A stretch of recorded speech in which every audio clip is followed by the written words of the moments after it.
اكتبوا عنكم إذا تريدوا. روى الحافظ أبو بكر محمد بن أبي الدنيا، روى الحافظ أبو بكر محمد بن أبي الدنيا أن عيسى المسيح قال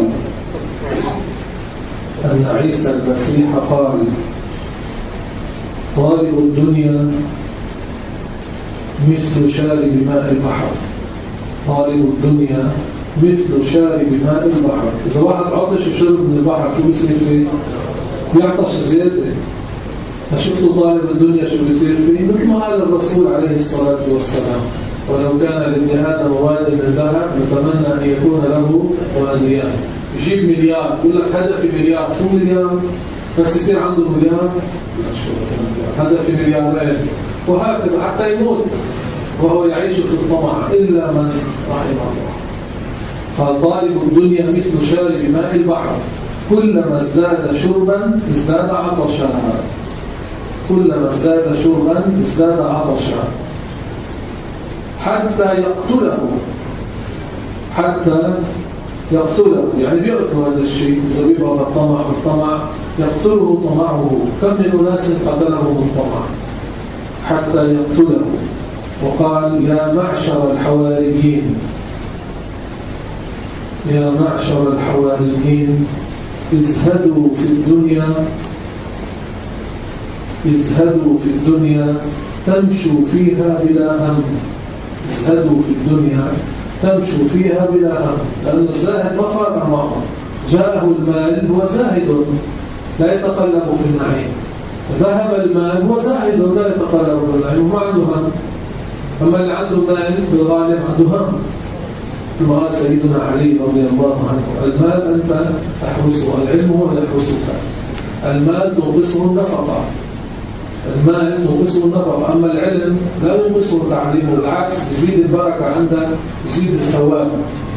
شفتوا في فرق بين العلم والمال؟ فرق كثير. العلم أحسن من المال. وقال: من ذا الذي يبني على موج البحر دارا. وقال: من ذا الذي يبني على موج البحر دارا. يعني إذا واحد عمر بيت على موج البحر، هذا شو بيبقى البيت؟ لا يثبت له. تلكم الدنيا فلا تتخذوها قرارا. أعطيك مثل. الدنيا هاي مثل إذا واحد بده يعمر بيت على موج البحر ما بيثبت.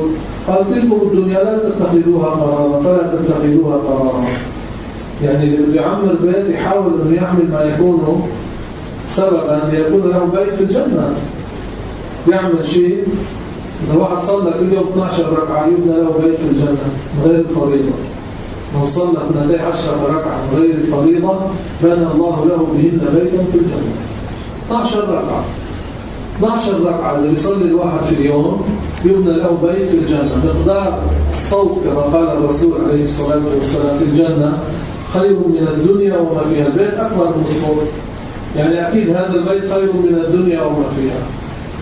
اللي إذا واحد صلى 12 ركعة شوفوا قديش عم نروح على حالنا بكسلنا بتركنا لهذه الفضائل التي علمها الرسول صلى الله عليه وسلم. فالواحد كلما ازداد طمعا في الدنيا مثل اللي عم يشرب من مية البحر، إذا استمر في الطمع يقتله ذلك. مثل اللي عم يشرب من مية البحر على طول بيزداد عطش وبيشرب على طول يقتله ذلك. واللي عنده زهد واللي عنده قناعة يمشي بلا هم. أما الذي ليس عنده قناعة بيمشي بهم وبيقعد بهم وبيجي بده ينام مع الهم. ذاك بلا هم يمشي بلا هم، لأنه هذا من أعقل الناس بيكون. سبحان الله وبحمده والحمد لله رب العالمين. ربنا آتنا في الدنيا حسنة وفي الآخرة حسنة وقنا عذاب النار.